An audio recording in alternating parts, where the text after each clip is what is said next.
National Electrical Code Article 210.70 mandates the installation of lighting outlets outside dwelling units, specifically at the front and rear entrances, and at grade level side entrances that are not within 6 feet of a building corner. The code's language doesn't explicitly define the precise location of these lighting outlets. The term entrance commonly implies a location on or very near the building itself. Therefore, a reasonable interpretation of Article 210.70 suggests that the required outside light should be situated on or adjacent to the building. This encompasses lights directly mounted on the building structure and pedestal-mounted lights positioned close to the entrance. Garden-type lights, while potentially useful for illuminating the yard area, typically do not satisfy the requirements of Article 210.70 because they are not situated at the dwelling unit's entrance. In conclusion, according to the available information, it is believed that Article 210.70 necessitates that the outside light at a dwelling unit's passage door be located on or near the building. Garden-type lights positioned in the yard would not fulfill this particular requirement. Let's delve deeper into the specific aspects of National Electrical Code Article 210.70 to clarify the requirements for lighting outlets in dwelling units. This article, titled Lighting Outlets Required, outlines the rules for installing lighting outlets in various locations within and around a dwelling. Understanding these requirements is essential for ensuring electrical safety and code compliance. Firstly, Article 210.70 focuses on dwelling units. It states that lighting outlets must be installed in accordance with the provisions outlined in Article 210.70 on through Article 210.70a3. This means that we need to examine these subsections to determine the specific requirements for different areas of the dwelling. Article 210.70a uncovers habitable rooms. It requires at least one wall switch controlled lighting outlet to be installed in every habitable room, and in bathrooms, hallways, stairways, attached garages, and detached garages. This ensures that occupants have convenient access to lighting in these areas. The lighting outlet must be controlled by a wall switch located at an entrance to the room or area, making it easy to turn the lights on and off as needed. Article 210.70 addresses guest rooms or guest suites. In these areas, at least one wall switch controlled lighting outlet or wall switch controlled receptacle must be installed. This provides occupants with a convenient way to control lighting, either through a dedicated lighting outlet or a receptacle that can be used to power a lamp.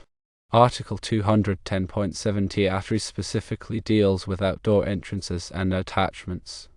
This is the section that is most relevant to the question of whether a garden-type light can satisfy the requirements for outdoor lighting.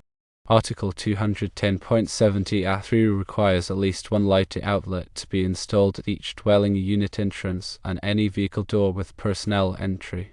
The lighting outlet must be controlled by a wall switch located inside the dwelling. The code specifies that the switch should be located near the entrance to provide easy access for occupants entering or exiting the dwelling.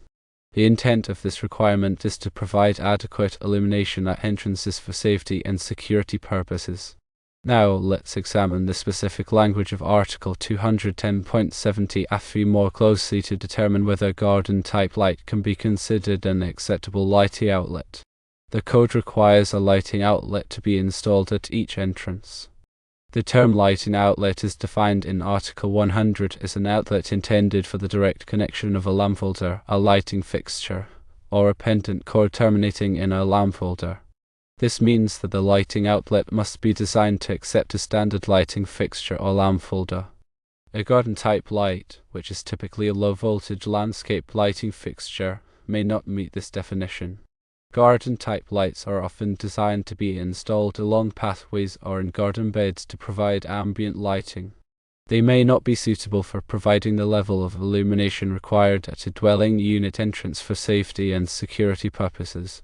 Furthermore, Article 210.70 requires the lighting outlet to be controlled by a wall switch located inside the dwelling.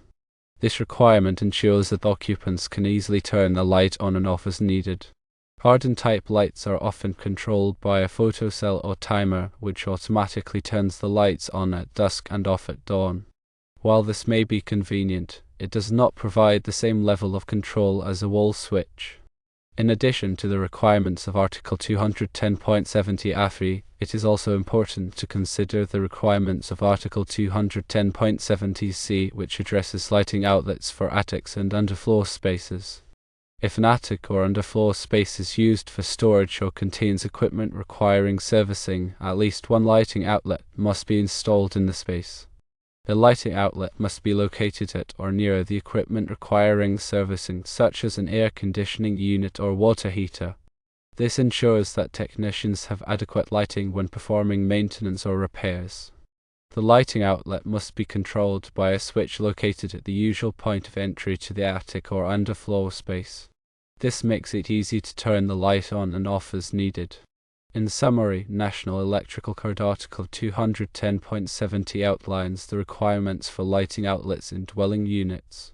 These requirements are designed to ensure that occupants have convenient access to lighting in various areas of the dwelling and that adequate illumination is provided at entrances for safety and security purposes. Based on the language of the code and the common understanding of the term entrance, it is reasonable to interpret that Article 210.70 requires the outside light to be located on or near the building.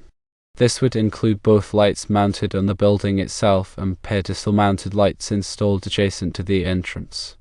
Garden-type lights, while useful for illuminating the yard, typically do not meet the requirement of Article 210.70 because they are not located at the entrance of the dwelling unit. Therefore, it is important to install appropriate lighting fixtures at all dwelling unit entrances to comply with National Electrical Code requirements. In addition to the specific requirements of Article 210.70, there are also general requirements for electrical installations that must be followed. These requirements are outlined in other articles of the National Electrical Code, such as Article 110, which covers general requirements for electrical installations, and Article 200, which covers the use and identification of grounded conductors. It is important to consult these other articles to ensure that all electrical installations are performed in a safe and code-compliant manner. The NEC guidelines in Article 210.70 are not just arbitrary rules. They stem from practical considerations related to safety, security, and usability. The emphasis on switch-controlled lighting at entrances, for instance, directly addresses the need for immediate illumination upon approach. Imagine arriving home late at night. A well-lit entrance significantly reduces the risk of trips, falls, or encounters with potential hazards. The ability to activate the light from inside the dwelling provides a sense of security, allowing residents to assess the surroundings before fully exposing themselves. Furthermore, consider the perspective of emergency services. Clear and immediate illumination of entrances greatly assists first responders in locating and accessing a property swiftly and safely. In contrast, relying solely on automatically activated garden lights may prove inadequate. These lights often prioritize aesthetics over functionality, casting soft, diffuse glows that may not sufficiently illuminate the entrance area. The lack of manual control also hinders the ability to override the automatic settings in situations where immediate, bright light is needed. While garden lights undeniably contribute to the ambience and overall appeal of a property, they should be viewed as supplemental lighting rather than a substitute for code-required entrance illumination. To ensure full compliance with Article 210.70, consider the following factors when selecting and installing entrance lighting fixtures. Firstly, choose fixtures that provide adequate illumination for the specific entrance area. Factors such as the size of the entrance, the presence of stairs or obstacles, and the surrounding ambient light levels should all be taken into account. Secondly, prioritize fixtures that are designed for outdoor use and are rated to withstand the elements. This will ensure long-term reliability and prevent premature failure. Thirdly, ensure that the fixtures are installed in accordance with the manufacturer's instructions and all applicable electrical codes. This includes proper wiring, grounding, and mounting techniques. Finally, consider incorporating energy-efficient lighting technologies, such as light-emitting diode, also known as LED, fixtures, to minimize energy consumption and reduce utility costs. In conclusion, while garden lights can enhance the aesthetic appeal of a property, they do not satisfy the requirements of National Electrical Code Article 210.70 for dwelling unit entrance lighting. To ensure safety, security, and code compliance, it is essential to install appropriate lighting fixtures at all dwelling unit entrances, controlled by a wall switch located inside the dwelling. By adhering to these guidelines, you can create a welcoming and secure environment for yourself and your guests.